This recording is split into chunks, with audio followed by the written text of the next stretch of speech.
Welcome back, survivor. If you can hear this, it means you're still alive. This is Jack's Nightmares, and this is your next story.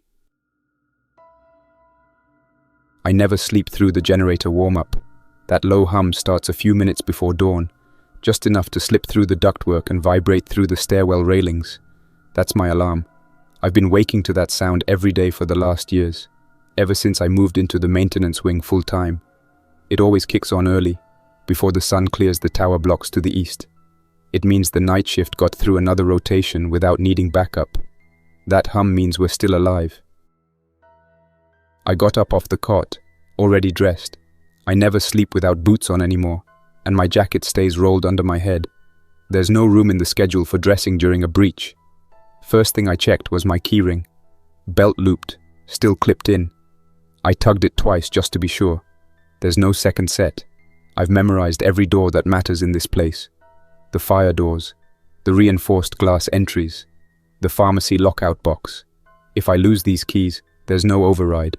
Just a bunch of pissed off people with no way to keep the infected out.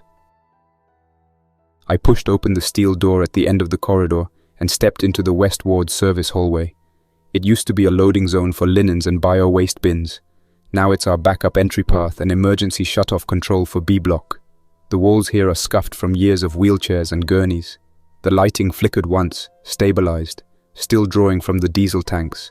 I crossed to the first fire door and gave it a solid pull. The magnet held. I put my shoulder into it to be sure and felt the resistance through the frame. Hinges creaked faintly, not enough to log as a failure. The air smelled stale, with a trace of machine oil and bleach. There's always a bit of dust from the stairwell vents and a kind of chemical tang from the old antiseptic dispensers we repurposed for hand wash stations. Someone spilled some cheap whiskey here a week ago, and you can still smell it in the concrete. We clean what matters. Blood, waste, rotting things. But we don't waste clean water on cosmetic spills. I pulled out a marker and wrote a note on the wallboard we bolted to the old fire map. B3, hinge friction, check again Friday, gasket degraded. It's easier to track problems when you don't rely on memory. Memory fades fast out here. I took the stairs 2 at a time, heading down toward the ambulance bay. The railing's cold in the mornings. The metal holds the night air longer than the walls do.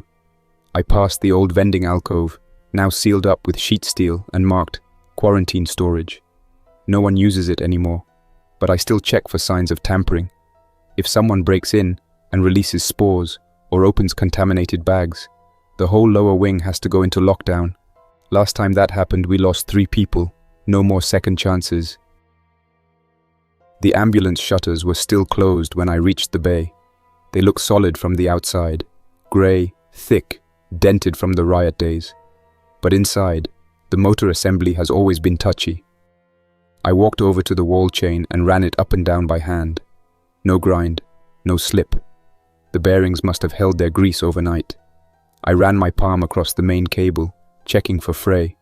Still smooth. Then I knelt down, clicked my torch, and swept the base of the gate rail. Someone had kicked a bottle cap into the track again. I pried it out with the edge of my knife and dropped it into my pocket for the scrap bin.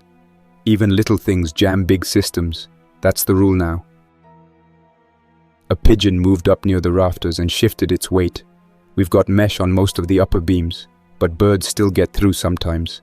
Not many animals left in the city anymore. The ones that survived either fled or learned to avoid places where the infected gather. The way the bird tilted its head, watching me, made me wonder if it remembered anything. Probably not. The smarter animals left the cities years ago. I climbed up the side ladder to the interior catwalk and checked the bolt locks. Each shutter panel has a manual override in case we lose generator power. 2 of the locking rods had come loose during last week's windstorm and were still stiff from the reattachment. I adjusted the tension on the center track, listening for signs of fatigue in the welds. Everything held. It would get us through another storm cycle. I walked the full perimeter of the bay, inspecting every joint, every panel, every steel brace we welded in over the years.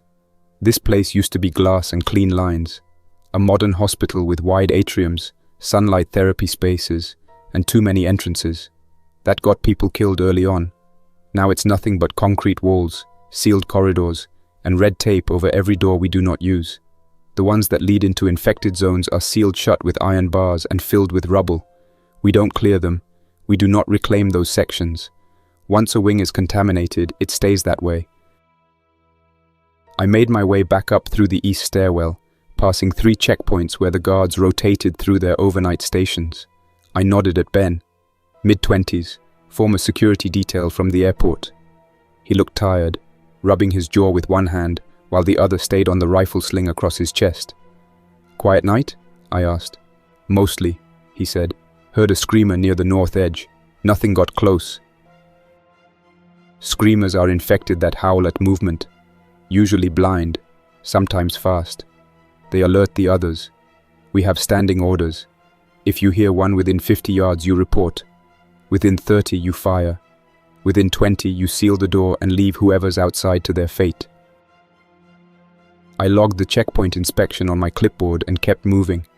By the time I reached the operations center, the sun had started bleeding through the reinforced skylights, just pale grey light on the concrete, enough to make shadows feel longer than they are. I found a seat at the back and started writing out my inspection report from memory. Water level was fine, fuel stable, doors holding. Hinges need lubrication. One exterior bracket shifted by less than a millimeter, probably wind stress. Before the outbreak, I was just a maintenance tech, apprentice level, worked odd hours, quiet guy, always got stuck with elevator checks and drain backups. Then everything went to hell, and I became the person who knew how to fix things without waiting for someone to approve the work order. That kind of skill started meaning something. I showed up here 2 years into the collapse. The group had already started sealing the hospital. I joined because I had nowhere else left. No family, no friends, just a stubborn streak and a toolkit. Now, I know every wall in this place, every stair tread that creaks, every air duct that clogs. People like to say this place is safe. They say we're the last stable hub in this part of England. People come from outside to barter, to trade medicine, food, tech. We've got a rep. But what they don't see is that it stays that way because someone like me checks every inch of it, every day. No rest days, no margin for error. The world outside Birmingham is worse. London burned early. Manchester broke up into private militia zones. Bristol flooded. Wales lost contact 3 years ago. Scotland might still be holding in parts, but nothing moves fast anymore. The infected don't die on their own. They freeze slower. They dry out slower. They wait. Some of them get faster. We've seen it. Spasms in the muscle. Faster twitch reaction. Reduced rot. The virus stabilizes under certain conditions, and that scares people more than anything else. This hospital is the only reason I'm still breathing, but even a fortress needs someone to clean the rot from the hinges before it spreads. The hospital woke slow behind me. A kettle clicked in the kitchen.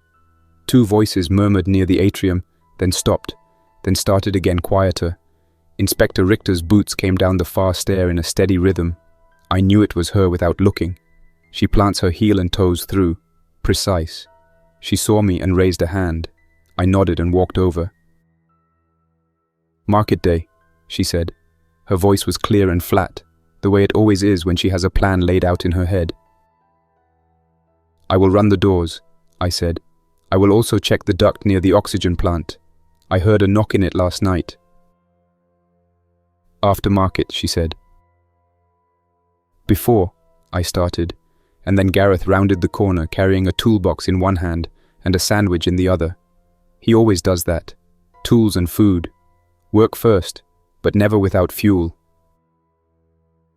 "You can stare at your ducts when the traders go home," Gareth said.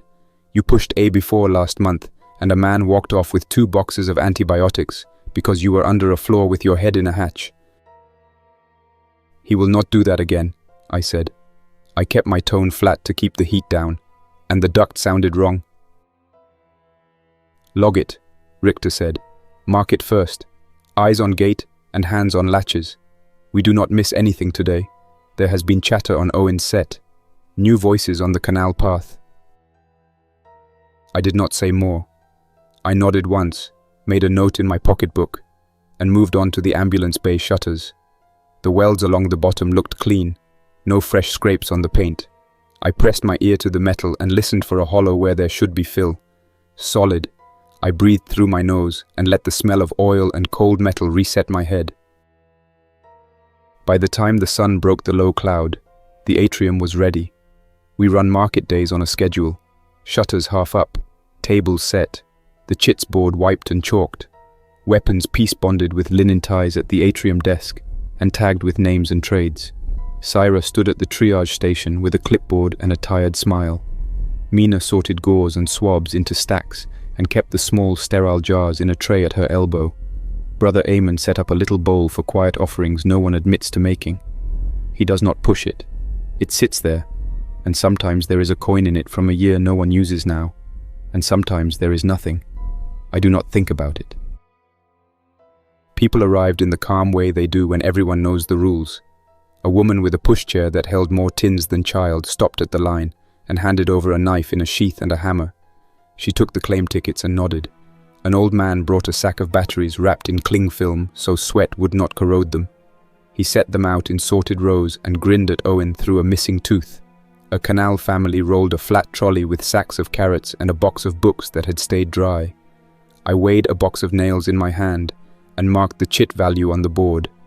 I never write the highest price. I never write the lowest. Angry people make noise. Noise brings trouble. The 4 newcomers came an hour into the market.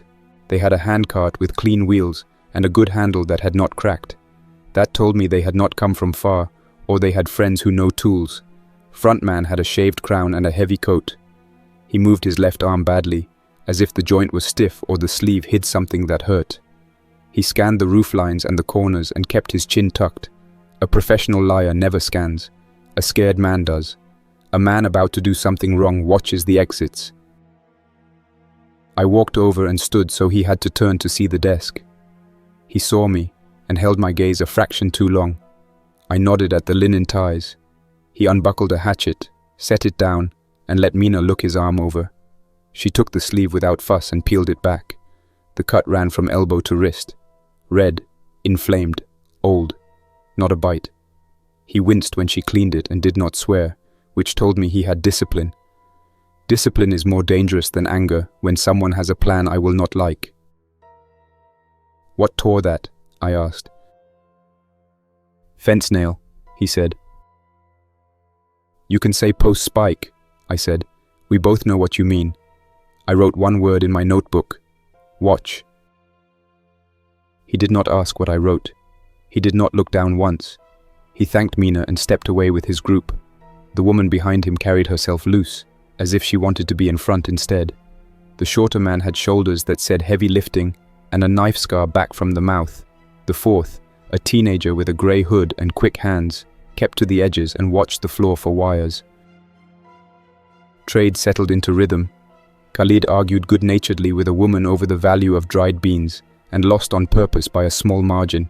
He likes to look generous when there are eyes on him. Later, he will make it back on something else. I checked the bottle rattles along the wall and reset a loose tripwire. Someone had tugged it and upset the rhythm. I moved the little pill bottle 1 inch so the rattle would ring clear next time. The small changes matter. Just before noon, I took the service corridor to the oxygen plant stairs. The duct noise had been sitting at the back of my head the whole morning. It is not a sound I can describe without pointing. A hollow where there should be solid. An echo that rings too long. It is the kind of thing you only hear when you know how it is supposed to sound on a quiet day. I waited until 2 traders started shouting about carrots to give myself cover.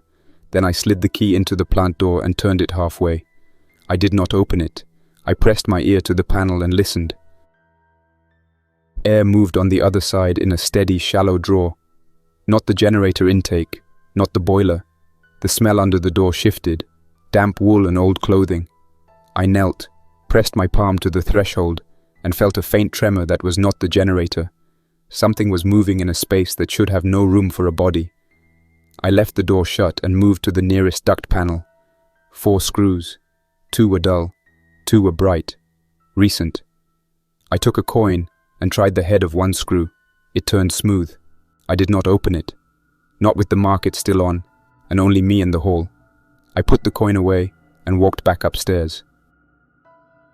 I found Gareth by the shutters, ate my temper, and explained in short sentences what I had heard. He swore softly and told me to hold until the market closed. Richter backed him. Sarah listened and set her jaw. She said we would look at it at dusk with a team. I did not push it again. I stood by the gate table and watched the newcomers too closely and made the kind of notes that turn into trouble if you share them with the wrong person. When we closed the market, the newcomers lingered in the atrium. The man with the cut asked which way to the canal steps and thanked me too many times for a simple finger point. He had a look on his face I have seen on men waiting for a signal that is late. I stood at the corner of the atrium and pretended to fold rope while my eyes stayed on him. He walked away without a glance back. The teenager in the grey hood drifted for a moment near the corridor to the morgue wing, then stopped and walked on. I shook off a prickling itch in my head and went to the oxygen plant with Gareth and 2 guards. We opened the plant room at dusk and stepped into air that felt a degree colder than the stairwell. The smell of mildew wrapped around the metal. Gareth went straight to the duct panel and touched the bright screws. He put a finger to his lips and pointed at the floor. I crouched and put my ear to the panel. The shallow pull and release of air was steady. The faint scrape came and went, not claws, boots, slow, careful. We backed out and chained the door and set a wedge through the handle. Richter posted a guard at the stair. Syra said she would not risk a cut until the morning. I argued once and got the look from her that means the discussion is done. She has carried this place through worse than my instincts. I shut my mouth and took the first watch. I sat in a plastic chair with the torch off and listened to the sounds of the building. Somewhere above me, Owen's radio clicked and hissed as he turned the dial through dead space. A trolley creaked in the distance where a draft touched it. The bottles on the tripwire in the next hall rattled once and then rested. I wrote void behind panel in my notebook and drew a little square around it with a line to the words fresh screws. I underlined smell wool. My pen left a little blot on the page. I wiped it with my sleeve and waited. I am not a patient person. Waiting for a sound that should not exist makes time bend.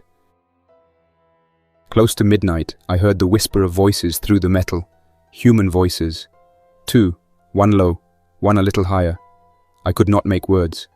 I keyed my radio and kept my voice flat. I asked for support.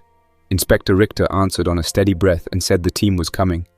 I heard a hand crank siren start far away in the tunnels. The pitch rose slow, then fell. That sound is a herder's tool. It calls the infected together. My hand tightened on the crowbar. The plant room door shifted against the chain. Someone pushed from the inside. The wedge bit. I stood with my shoulder against the doorframe and looked at the hinge bolts. Good steel. Tension spread through the plate. The pressure eased. I heard feet moving away. A groan rose from the void and turned into low, hungry noise. The guards came in at a jog. Gareth planted a second chain around the handle and ratcheted it tight. We held there and listened to the slow press of bodies behind metal. We did not talk. We waited for the pressure to move somewhere else. When it drifted off, we reset the wedge and stepped back. Syra called it for the night. We would hit the side of the void in the morning from a safer cut where the wall runs thick. We would avoid opening the door the raiders were testing. She told me to get some sleep. I did not sleep. I lay on the cot and stared at the ceiling and replayed the press of hands on the steel. I decided I would not wait for dawn. I decided I would make a small cut in the service chase and put my eye on the problem before we put our faces in front of it. I decided, and then did not tell anyone, because I am still a person who always thinks his read is the one that needs to win. At first light, I took a second torch and slipped into the service chase that runs parallel to the plant room wall. The space smells like dust, old pipe wrap, and dead spiders. I crawled until the chalk mark from last winter showed up on the concrete. Gareth put it there to show where the wall thins. I listened through the panel.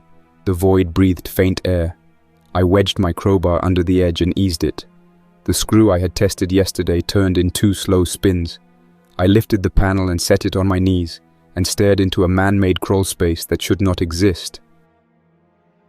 A boot scuffed in the dark. I killed my torch and held my breath. A face came up out of the black an arm's length from mine. It was the man with the cut. His pupils widened in my spill of light before I killed it. He jerked back. I lunged and grabbed fabric and tore a pocket. He wrenched free and vanished. I fell back onto my elbow and hit bone hard on concrete. I swallowed the sound and slid out fast. I threw the panel back into place and ran for the stair.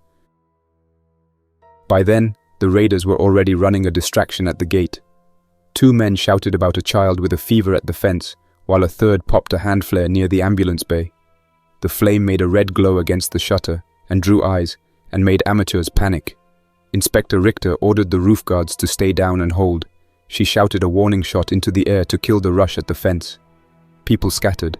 The 4 newcomers who had camped near the road were suddenly gone. Khalid said he saw them drift toward the boiler house side path.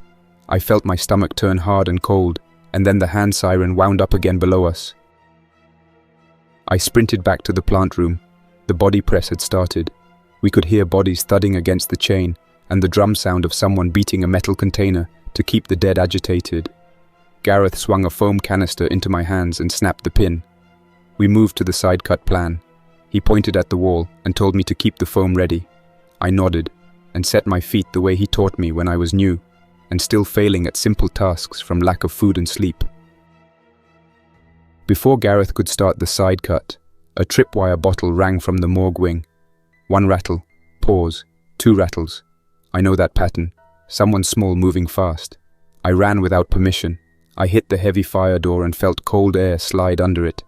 I lifted the viewing slot and saw shadow and a faint shine off metal. The room beyond held a few infected that had found a pocket and never left it. They drifted in slow loops, ankles swollen, jaws working, skin hanging in sheets. Past them, a small figure in a hood pulled on a drug locker. I slammed the view slit down, threw the bolt, then stopped myself and lifted it again because that was a stupid reflex.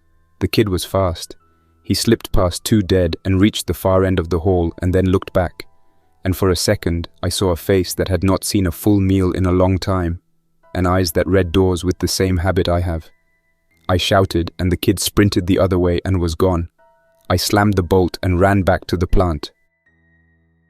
Gareth had the first part of the cut open.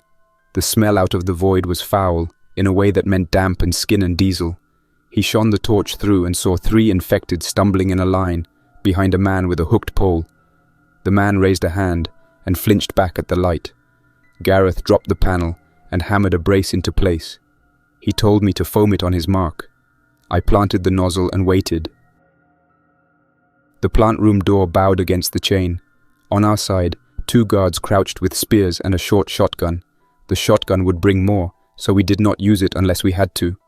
The first infected squeezed through a dented gap and popped into the hall like a cork. The spear took it in the chest and held it there while it clawed at the shaft. The second tried to climb over.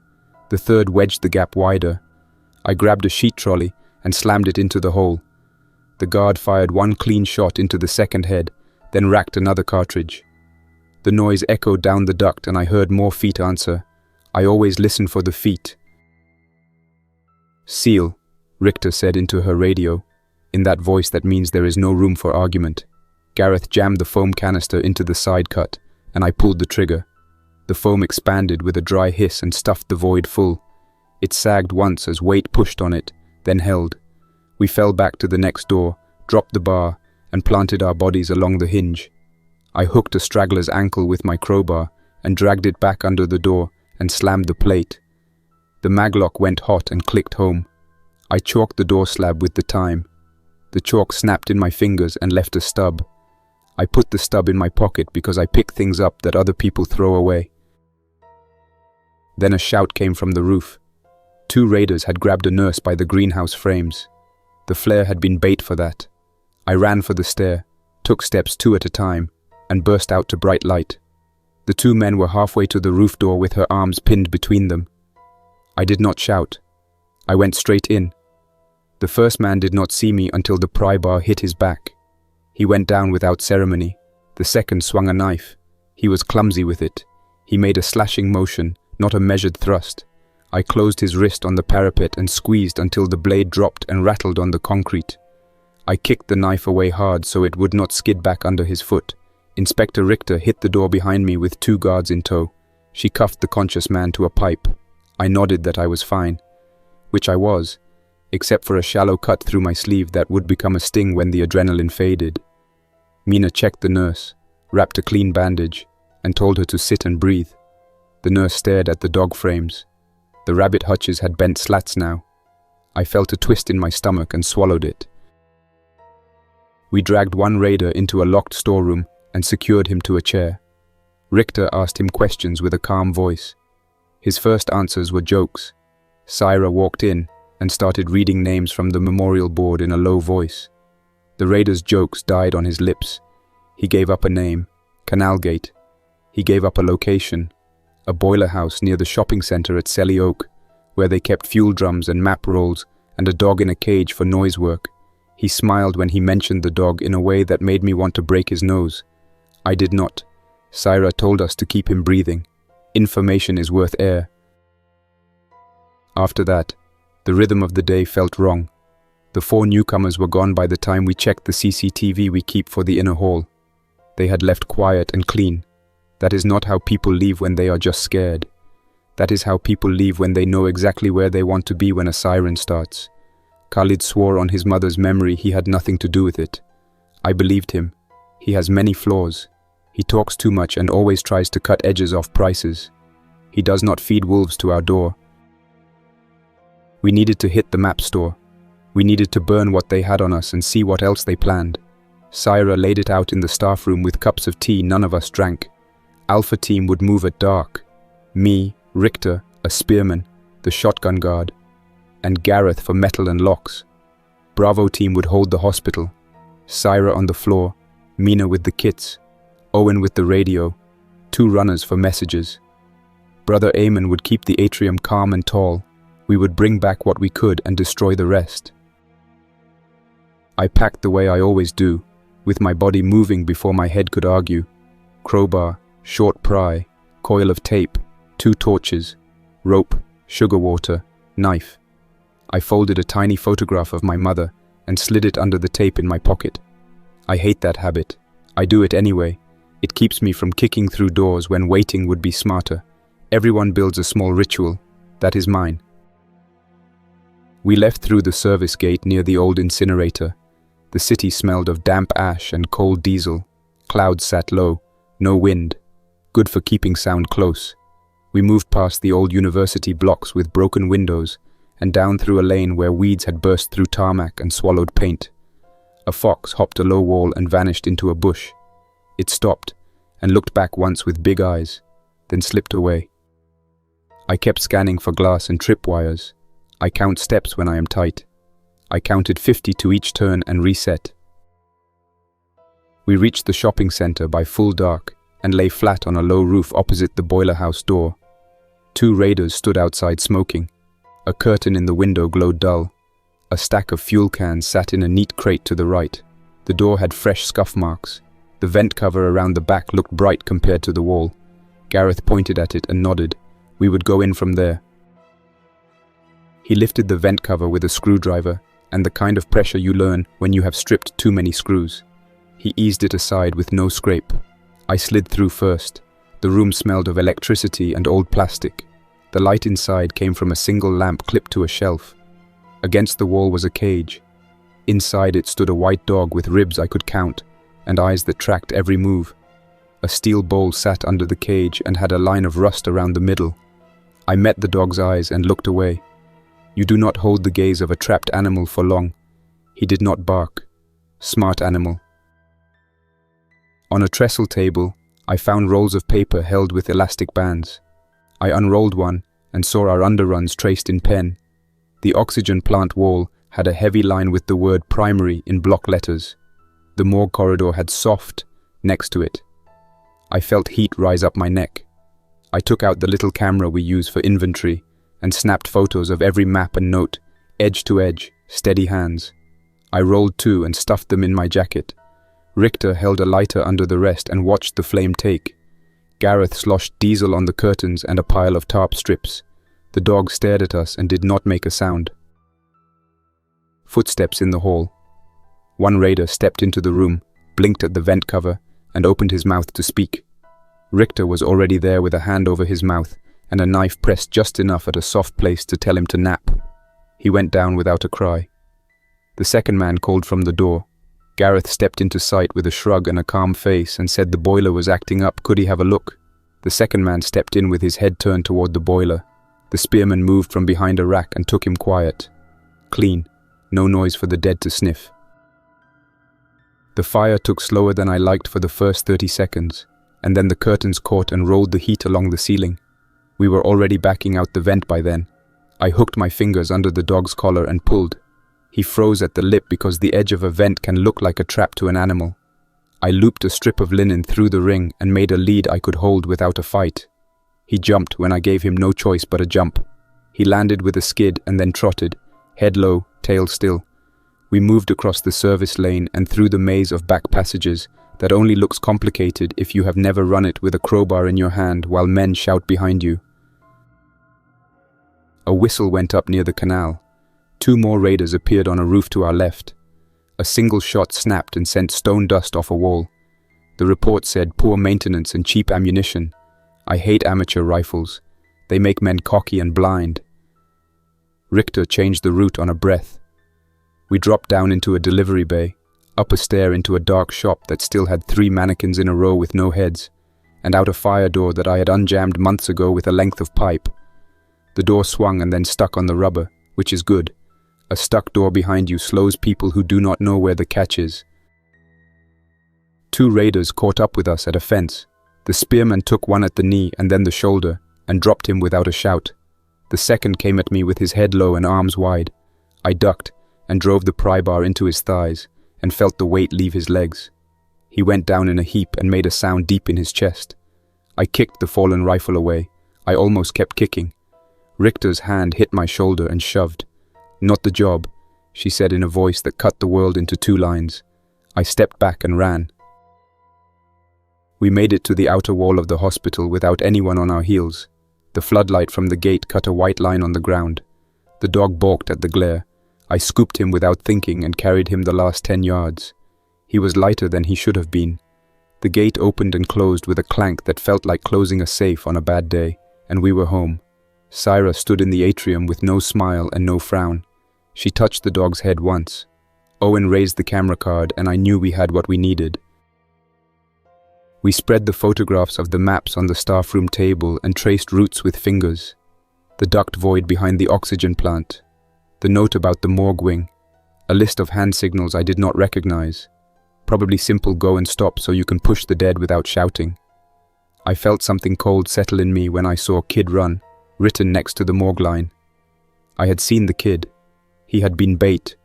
He had also been a hungry child who knows doors like I do. Both things can be true. I said one sentence. We seal the morgue tonight. Gareth and I took foam kits and brick packs to the morgue corridor. 2 guards stood with lanterns. I ran a bead of foam into the hinge side and the latch side. Gareth set a steel bar across the door and welded the ends to plates we had drilled into the wall last year, when we first talked about doing this. The little welder flashed and spat, and he worked tight and fast so we did not draw more ears. The smell of hot steel and foam mixed into a smell I will never forget and never describe with pretty words. Richter watched the hall, jaw set, eyes on both ends. No movement. We finished and let the heat die down. I tapped the plate with the back of my knuckles. Solid. I slept for 2 hours and woke with my jaw sore from clenching it. In the morning, Sarah laid out the next job.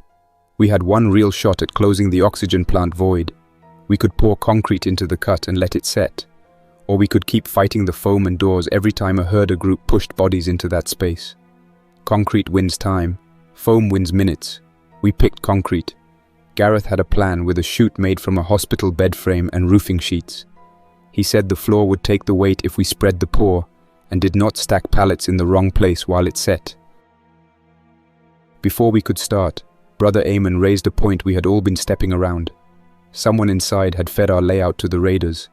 The 4 newcomers had left, but the canary phrase Owen set on a false channel would tell us if the leak ran deeper. He suggested a simple line about a yellow trolley jammed in Ward B. He would speak it on a channel we did not use for anything else, and then listen for it to bounce back on the raider band. We all agreed. It felt sneaky, and that felt right. The pour took clean setup. Gareth bolted the chute to a brace and set the angle. I opened sacks of quickset and mixed small batches in a tub with a shovel. The mix felt right in my hands when it held shape for a second and then slumped. I tipped the first batch into the chute. It slid down and slapped into the cut with a wet sound. Gareth roded it with a length of rebar and nodded. I mixed another batch, then another. My shoulders turned to fire and I kept going because this was the job. Halfway through, the tripwire bottles in the lower stair clacked in a pattern that said 2 bodies, then a pause, then 2 bodies. That told us a small pocket was drifting toward the noise. Gareth swore and told me to finish the last sack while he and the spearman took the stair. I tipped the mix and scraped the tub and listened to the scrape of the shovel as if it mattered more than the siren that started up again near the canal. Footsteps came into the plant behind me. Not Gareth's heavy step. Light. Quick, I turned. The kid in the grey hood stood at the door with a small pry in his hand and his chest rising fast. He took in the chute and the foam and stared at me with an expression I could not read. I did not lift my pry. He did not run. We stood there for 1 second. "You made the door look strong," he said. His voice had a Midlands edge and the lack of polish that comes from eating whatever you find and sleeping in places that do not block wind. "It is strong," I said. "Say what you came to say." "My brother is in a closet by the rails," he said. "He hid when the siren went. I cannot reach him now. Please." I wanted to tell him to walk away and let us fix the hole that he helped open. I wanted to drag him to Syra and let her put him in quarantine and decide his fate. I imagined a boy in a cupboard listening to men run past and dead feet stumble in the hall. I made the choice I always make when there is a child bleeding out time. I keyed my radio. "I am breaking off," I said. "Short run to the rail closet. 2 miners. I will bring them to the atrium." "Negative," Richter said. "Hold position." "Too late," I said, and set off. The kid ran ahead, and I followed. We took lines of corridor that do not make sense to anyone who does not live in them. Left at the cracked tile, right at the broken sign, through the door that sticks unless you push high on the handle. We reached a cross where 2 infected turned in a slow loop, confused by the sound of concrete ringing in the duct. I clapped once, hard, and whistled a short run. They turned, drugged by the noise, and I pushed the door behind them and let the latch catch. Simple tricks keep ammunition counts low. The rail closet sat in a low alcove behind a curtain that used to hide ugly equipment from patient eyes. A chain ran through the door handle. I put the pry bar into the loop and leaned until a link gave with a snap. I opened the door, and a boy looked up at me from the darkness with a steadiness that said he had done worse than this. He saw his brother and put a hand on his arm. No tears. No thank you. No questions. Starved kids do not waste breath. We ran back on a route that cut the main hall and used the service corridors that smell of soap and old bleach. An infected stumbled into our path at the 4-way near the linen closet. I took his belt and shoulder and bounced him off the wall and pinned his knee hard with the pry bar. The joint gave. He went down and made a soft sound that was mostly air. I moved on. The 2 boys stayed right behind me without a word. We reached the atrium. Mina saw us coming and held the door. The dog barked once, sharp and then silent. I handed the boys to Mina and turned back without talking. I reached the stairs and heard Richter on the radio calling pushes and holds in short words. I dropped into the stairwell and slid beside Gareth and the spearman. Foam bulged along the edge of the door. The concrete in the chute had turned from shine to dull. The dead pressed through gaps and then slid back. We planted a chain brace across the door and leaned in. The hand siren wound down. The noise dropped. The push fell apart. The stair smelled of wet slurry, stale breath, and hot metal.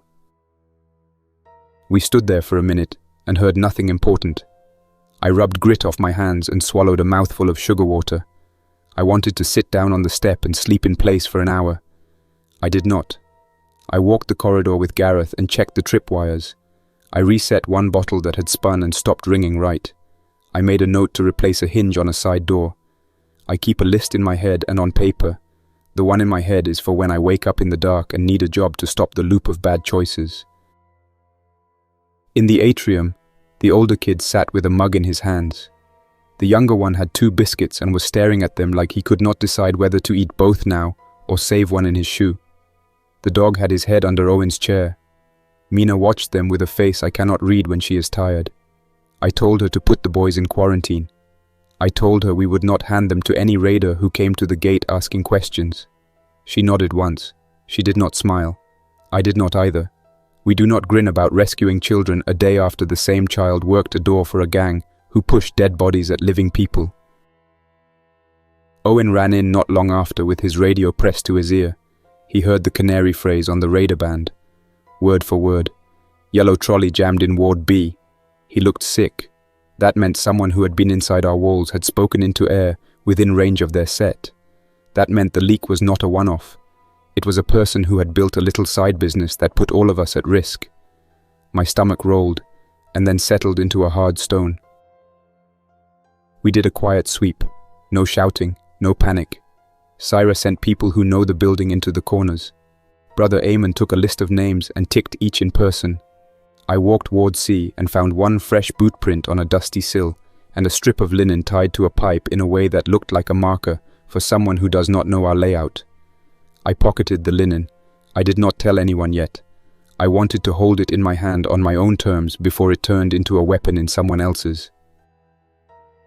Khalid found me by the loading bay and confessed. He had been passing old corridor maps to Canal Gate months ago for petrol drums. He swore he never gave a duct plan or a current door listing. He swore he only gave them maps anyone could find in a filing cabinet. He said he thought it did not matter. He said he was wrong. He said he would fix it. I pressed him to the roller shutter with my forearm and told him to shut his mouth before someone with less patience walked by. Then I dragged him to Richter and stood there while he repeated it. Richter listened without any change in her face. She told him he would go with me at dawn and point at the raider stash yard he knew of off Harborne Road. If it checked, he would have a bed here next week. If not, he would sleep somewhere else. He nodded and kept nodding, and then he put his hand over his mouth so his breath would not hitch and draw eyes. Night settled in heavy.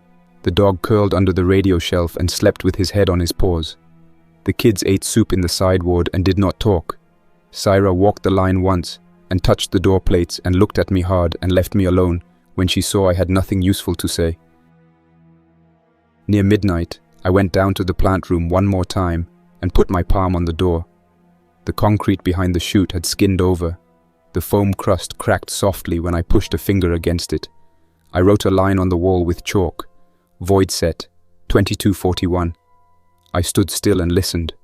No scrape. No breath through a cut.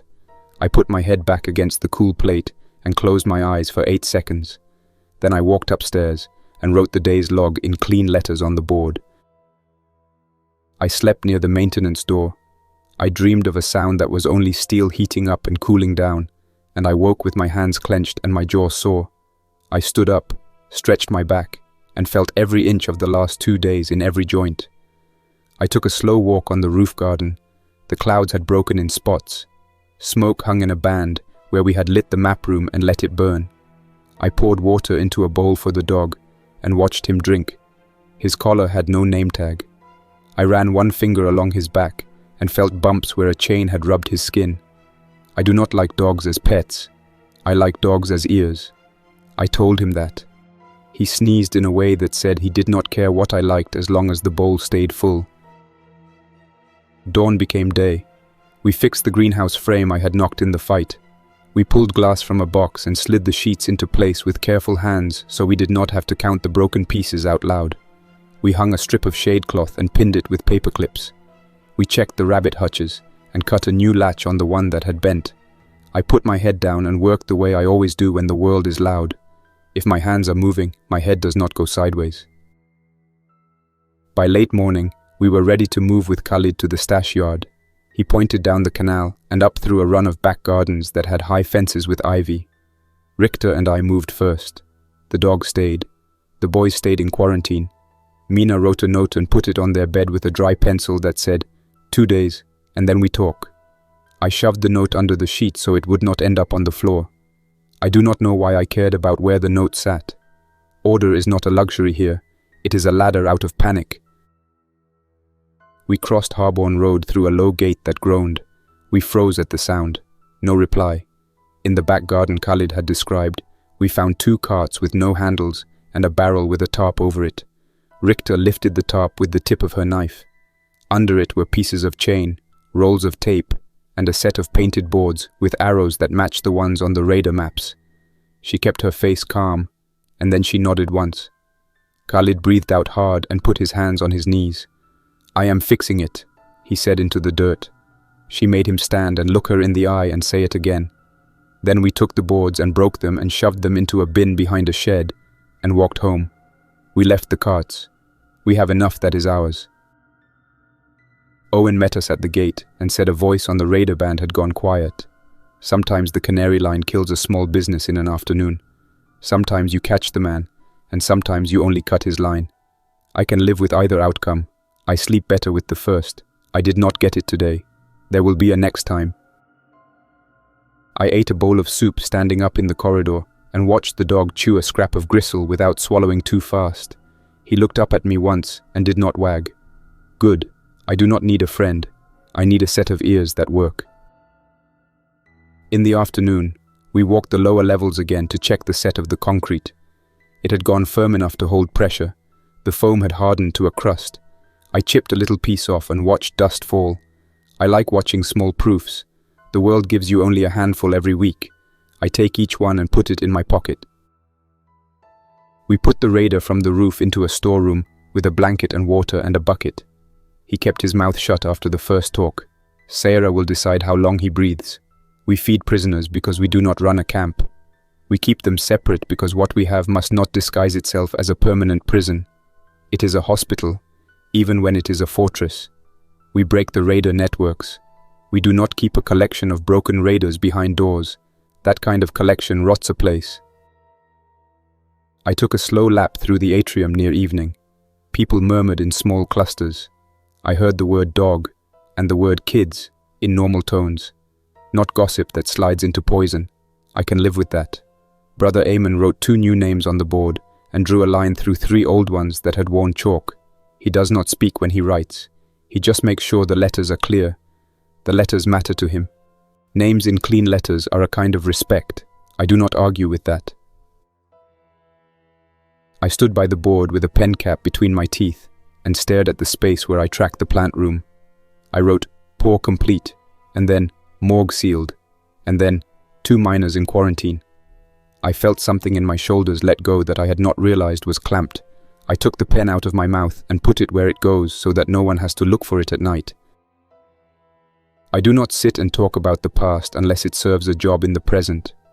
I do not bring up my parents in the kitchen or on the roof or in the stair. I still check old notice boards for their names when a trader brings in a stack of papers from a school or a church hall. I still open old biscuit tins of photographs and scan faces for a shape of jaw or a line of eyebrow that matches a picture in my head. I never find them. I keep looking. It is a habit I will not break. Not for hope, for record. At night, I walked the corridor one last time and touched the doors at shoulder height and then low, the way I do when I need to know they will not move tomorrow without my say. The dog padded at my heel once and then quit when he figured out I was not going anywhere interesting. He went back to the radio room and slept. I went to my cot and lay down and closed my eyes and counted the time between the diesel hum and the quiet. When the gap held steady, I slept. I woke to Mina sitting on a milk crate near my feet, tying a bandage on my forearm where the roof knife had cut through fabric. I did not feel it until she pressed the pad down and taped it. "You should have told me last night," she said. "You had other jobs," I said. "I always have other jobs," she said. "That is not a reason." She did not raise her voice. She has a way of stating rules that makes you feel childish for bending them. I nodded and said thank you and meant it. Syra came by and told me the boys would stay through quarantine and then sit with her and Mina and Brother Eamon and say everything they did for Canal Gate. After that, we would decide. She looked at me, and I understood that my decision to run them out of a closet would become part of the new rulebook if this went wrong. I did not regret it. I said, "I will take the heat if it comes." She nodded once and walked on. Work did not stop. The greenhouse needed patching. Owen needed a new cable run to keep the radio from picking up a hum from the lighting transformers. I cut 3 lengths and taped them to the wall with strips of adhesive that will hold as long as you do not kick them. Gareth needed an extra pair of hands to move a plate for a door beyond the old pharmacy. We lifted it together and slid it into place. He grunted, and I grunted, and we did not speak. The plate landed with a sound that told me it sat square. He tapped it twice and smiled with half his mouth. I counted that as a good hour. By late afternoon, the day felt normal again, which is the kind of normal that includes dead people drifting in the dark and live people making plans to push them at fences. I do not say that to try to sound hard. It is just the truth here. We live with it and make new rules that keep children from dying for no reason. Khalid brought me a small tin after dinner and opened it to show me a roll of stickers with numbers from a shop. He said he wanted to use them on the chits board so we could tag a value and a date, without arguing about handwriting. I told him to do it, and then I told him to go sit with the boys for 10 minutes and tell them a funny story. He blanched and then nodded and went. He came back later and told me he told them about the time a rabbit got loose on the roof and 3 grown men chased it into a greenhouse and broke a pane, and Sarah made them each write an apology on the board for wasting glass. I had been one of those men. I did not tell the boys that. Before bed, I wrote one more line on the board. Gate rules hold. I capped the marker. I looked at the list of needed items. Hacksaw blades, sugar, vitamin C tablets, zinc tabs, paraffin, rabbit pellets. I do not let myself round the numbers up or down on that list. Rationing is math. We tell the truth with numbers and with door weights and with the sound of the diesel when it stutters. In the stairwell, I said the rules out loud to no one. Gate pays for the roof. Quarantine holds. No mercy for herders who push the dead at living people. Keep your temper in your pocket until the job is finished. Then breathe. Then do the next job. I am 25 years old, and I am not the smartest or the strongest person here. I am the one who knows where the building fails and how to make it hold a little longer. That is enough. I lay down on my cot, rolled on my side, and held the little photograph of my mother through my pocket. I do that when the day has been full of children and cages and bad maps. I do not cry. It is not a point of pride. It is just a thing my body does not do much anymore. I hold the photo until my fingers stop clenching. I put it back where it lives. I tell my jaw to stop grinding. I sleep. I wake. I do the next job. The next morning, we heard the herders on the radio again, farther down the canal, pushing a pack towards someone else's fence. I wrote a warning in chalk on the board for anyone heading that way. Owen sent a quiet call to an allotment group to stay inside their fence for the day. We cannot save everyone. We can say the words that keep one group from walking into a siren. That counts. Mina came by with the boys and the dog, with Syra and brother Eamon right behind. The boys stood clean and hungry and answered questions. Name, age, where they had slept last week, who paid them in food for running doors, where the man with the scar kept his stash. The older one spoke in short, clipped phrases and looked at the floor. The younger one leaned into the dog and did not stop petting the rough fur. Sarah listened and wrote, then set down the pencil and looked at me. "We will keep them," she said. "They work, they eat, they follow rules. They do not leave quarantine until the time is done. After that, they earn their beds. If the raiders come to the gate and ask for them, we say nothing. If the raiders push a pack at our doors, we answer with foam and steel." "Good," I said. I did not add anything about my run through the corridor, or the way the boy's eyes had looked in that moment when he thought the door would open and then it did. That part is mine. It will stay mine. Brother Eamon put 2 new names on the board and erased the word unknown he had written beside them. He wrote the date that is not really a date because the year does not matter the way it used to. He wrote it anyway. He circled it with a thin line. I do not know why. It is his system. Gareth cornered me and told me he was proud of the concrete pour. He does not use the word proud often. He said he liked the angle I set on the chute. He said he liked the way I planted my feet when I pulled. Then he told me to stop breaking position without telling him, and he told me to stop calling him in the middle of a pour to go save children. And he told me he was saying both truths at the same time, and I had to hear both. I heard them. I nodded. I did not promise I would be good. I promised I would do better at staying in contact. He snorted and said that was enough for today. Around noon, we heard nothing that mattered on the radio for a full hour. We rested the way people rest when rest is a steady breath and a hand on a doorframe, while you stare at nothing and count 10 and then go. I fixed a hinge with a screw that did not want to seat and finally did when I backed it out and let it cut its own threads into the old hole. I rubbed a smear of grease into a latch that had been sticking since the cold set in last month. I wrote 3 lines on the whiteboard that only I ever read. The dog followed me for a bit, and then quit when he figured out I do not have treats in my pockets. He went back to sit under Owen's chair because Owen drops food by accident when he is focused on the radio. Smart dog. He will be more useful as ears than as teeth. That suits me fine. Teeth need feeding in a way we cannot support. Ears save time. Just before evening, a Canal family arrived with a sack of onions and a worry about raiders staging near the footbridge. We thanked them and took the onions and gave them credit on the board. We offered them water and rest. They declined. They moved on. I watched their backs until they turned the corner. I memorized the gait of the father in case I had to remember his body later. That is a habit I hate. It keeps me from being surprised by grief. It also robs me of the rare shock of a person returning alive. I let myself carry both truths because the world does not give you single lines anymore. Night came. I walked the plant room one last time. The concrete was now a grey slab. The foam had turned hard as stone.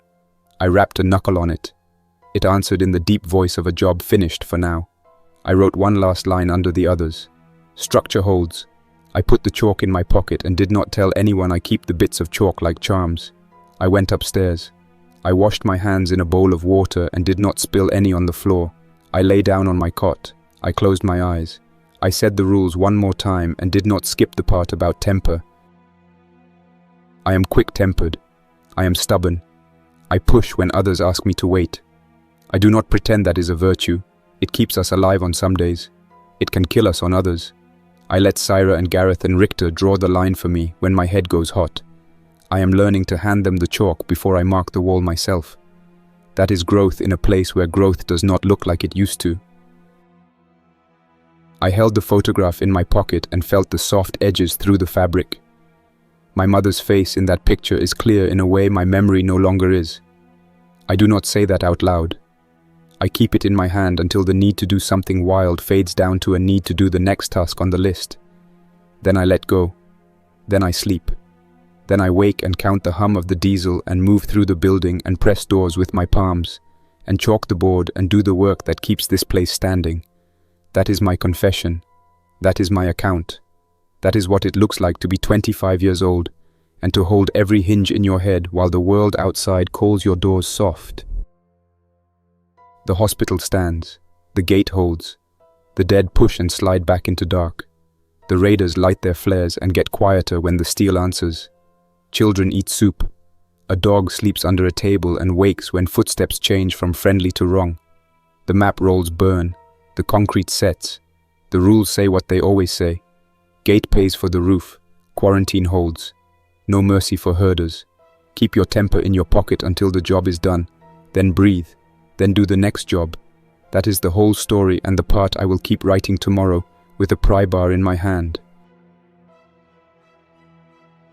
And that's where we'll stop for now. Thanks for listening till the end. Don't forget to like, subscribe, and tell me how the story hit you. What moments worked, what didn't, and what you'd want to hear next. And a big thank you to everyone supporting the channel, especially with extra membership. Carlos Herrera, Luca Mod, Jadala, The Great Anywho, Madam Midnight. You keep this project alive. Until next time, Survivor. Jack's Nightmares signing off.